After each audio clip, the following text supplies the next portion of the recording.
मथुरा में कथा के दौरान कथावाचक अनिरुद्ध आचार्य द्वारा मीडिया को लेकर दिए गए बयानों के बाद विवाद गहरा गया है। उनके वक्तव्यों का एक वीडियो सामने आने के बाद धार्मिक, सामाजिक और मीडिया जगत में तीखी प्रतिक्रियाएं देखने को मिल रही हैं। अनिरुद्ध आचार्य ने अपने संबोधन में मीडिया के एक वर्ग पर सनातन धर्म को बदनाम करने, अफवाह फैलाने और उनके खिलाफ साजिश रचने के गंभीर आरोप लगाए। कथा के दौरान अनिरुद्ध आचार्य ने कहा कि मीडिया के कुछ लोग लगातार सनातन को बदनाम करने का काम कर रहे हैं और इंटरनेशनल मीडिया भी उनके पीछे पड़ी हुई है। उन्होंने आरोप लगाया कि टीआरपी के लिए उनके बारे में झूठी खबरें चलाई जा सकती हैं, यहां तक कि उन्हें मरा हुआ बताकर ब्रेकिंग न्यूज़ भी दिखाई जा सकती है। उन्होंने ये भी कहा कि जिनके पास बहुत पैसा है वे उनकी हत्या तक करवा सकते हैं। अनिरुद्ध आचार्य ने दावा किया कि धर्मेंद्र नाम के व्यक्ति को मीडिया ने उसकी मौत से पहले ही मृत घोषित कर दिया था। उन्होंने ये भी बताया कि उन्हें टीवी के माध्यम से जानकारी मिली कि उनके खिलाफ एफआईआर दर्ज हुई है। सच्चाई जानने के लिए जब वो थाने पहुंचे तो वहां मौजूद थानेदार ने उन्हें बताया कि उनके खिलाफ कोई मामला दर्ज नहीं हुआ है। इस संदर्भ में उन्होंने मीडिया की तुलना पौराणिक पात्र मंथरा से करते हुए कहा कि पहले मंथरा घरों में झगड़े कराती थी और अब मीडिया समाज में लड़ाई करवा रही है।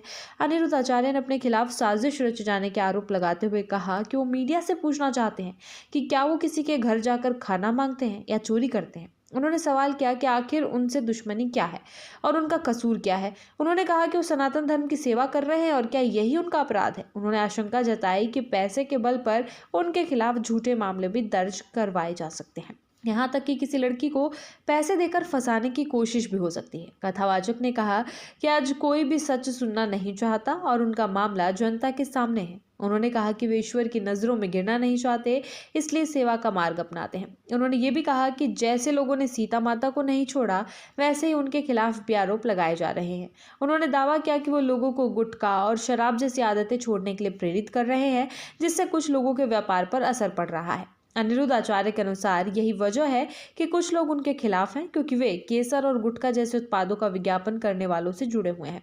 उन्होंने अपने बयान में ये भी कहा कि आने वाले समय में विधर्मियों को तलवार उठाने की जरूरत नहीं पड़ेगी, क्योंकि हिंदू समाज खुद अपना सबसे बड़ा दुश्मन बनता जा रहा है।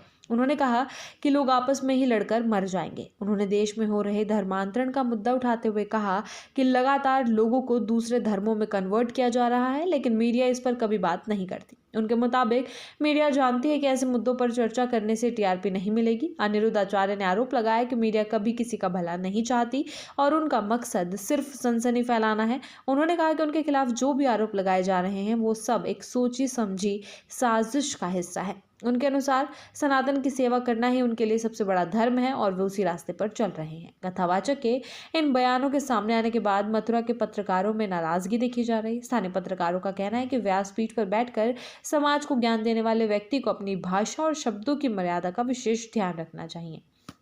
पत्रकारों का आरोप है कि अनिरुद्ध आचार्य की भाषा शैली बेहद अशोभनीय है और इससे मीडिया की छवि को ठेस पहुंचती है। पत्रकारों ने यह भी कहा कि इस तरह के बयानों से समाज में भ्रम और तनाव पैदा होता है। उनका कहना है कि मीडिया को लेकर लगाए गए आरोप बेबुनियाद हैं और इससे पत्रकारों की सुरक्षा और प्रतिष्ठा पर सवाल खड़े होते हैं। मथुरा के पत्रकार संगठनों ने संकेत दिए कि इस मामले की शिकायत प्रेस काउंसिल ऑफ इंडिया से लेकर राष्ट्रपति और प्रधानमंत्री तक की जाएगी। पत्रकारों का यह भी कहना है कि जरूरत पड़ने पर वे इस मुद्दे को लेकर साधु संतों और धार्मिक संगठनों से भी मुलाकात करेंगे, ताकि इस तरह के बयानों पर आपत्ति दर्ज करवाई जा सके।